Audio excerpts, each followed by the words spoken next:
17,000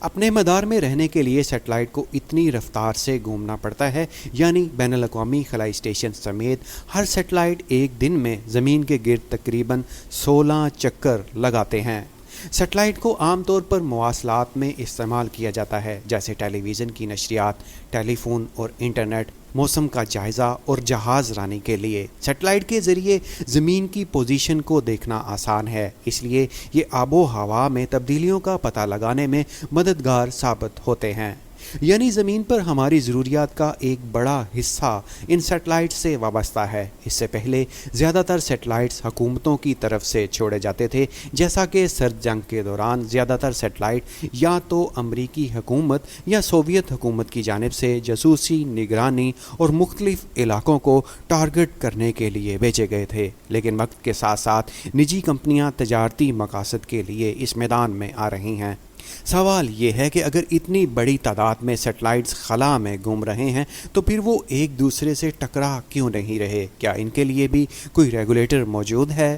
ناظرین اکرام، خلا کوئی سڑک نہیں ہے جہاں عام ٹریفک کا اصول لاگو ہو۔ اس کے مطابق تمام سیٹلائٹس ایک ہی رفتار سے ایک سمت میں جا رہے ہیں۔ مستقبل میں ایسے خدشات ضرور موجود ہیں کہ زمین کی طرح خلا کی لاپرواہی خلا اور زمین دونوں کے لیے خطرے کا باعث بن سکتی ہے۔ خلا اب ایک گنجان جگہ بنتی جا رہی ہے اور تصادم سے بچنے کی کوشش بھی بڑھ رہی ہے۔ زیادہ تر ملبے کی نگرانی کی جاتی ہے، لیکن جب روس نے 2021 میں اپنا سیٹلائٹ تباہ کیا تو اس سے پیدا ہونے والے ملبے کی نگرانی نہیں کی جا سکی اور کچھ حصے تو بین الاقوامی خلائی اسٹیشن کے مدار کے قریب بھی پہنچ گئے تھے۔ اگر کسی ملک کے اپنے ایک سیٹلائٹ کی تباہی اتنا بڑا خطرہ پیدا کر سکتی ہے تو اس سے اندازہ لگایا جا سکتا ہے کہ اگر جان بوجھ کر نقصان پہنچانے کی کوشش کی گئی تو کتنی بڑی تباہی ہو سکتی ہے۔ ناظرین اکرام، خلائی مشنز کو خراب کرنے کے بہت سے طریقے دنیا کی طاقتوں نے ایجاد کر لیے ہیں۔ ایسے اینٹی سیٹلائٹ میزائل موجود ہیں جو سیٹلائٹ کو تباہ کر سکتے ہیں، جی پی ایس کو جام کر سکتے ہیں اور یہاں تک کہ سیٹلائٹ کے آپٹیکل سینسرز کو عارضی طور پر ناقابل استعمال بنا سکتے ہیں۔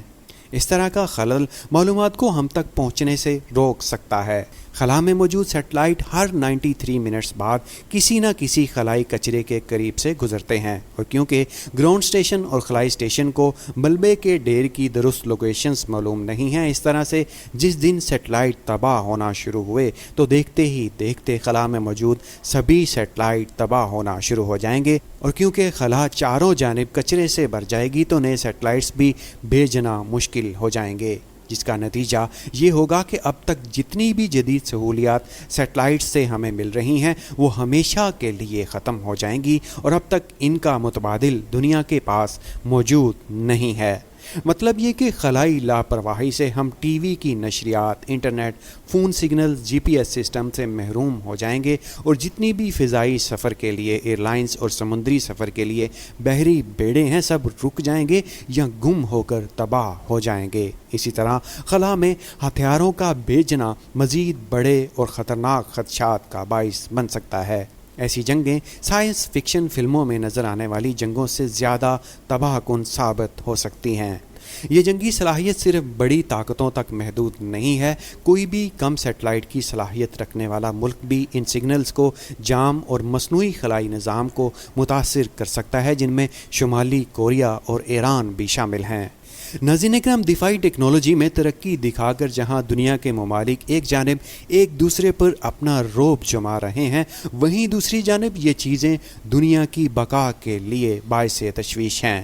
ہم جانتے ہیں کہ زمین سے سینکڑوں کلومیٹر اوپر ہزاروں سیٹلائٹس گھوم رہے ہیں، وہ انسانوں کو ایک دوسرے سے جوڑتے ہیں اور عالمی معیشت کو آگے بڑھانے کے لیے ضروری معلومات کا ذریعہ بنتے ہیں، لیکن اس خلائی شاہراہ پر ٹریفک بہت بڑھ گئی ہے۔ اب وہاں موجود پرانے سیٹلائٹس کا بے تحاشا کاٹ کباڑ خطرناک ہو رہا ہے، اور ان سیٹلائٹس اور ان کے ممالک دونوں کے ٹکرانے کا خطرہ کافی حد تک بڑھ گیا ہے۔ امید ہے ویڈیو میں دی گئی معلومات آپ کو اچھی لگی ہوں گی۔ ہمیں اپنی رائے کمنٹ سیکشن میں ضرور دیں۔ مزید ویڈیوز دیکھنے کے لیے ہمارے چینل پاک ویڈز فار یو کو سبسکرائب کر کے بیل کے آئیکن کو ضرور دبائیں۔ پھر ملیں گے ایک نئی ویڈیو کے ساتھ، تب تک کے لیے اللہ نگہبان۔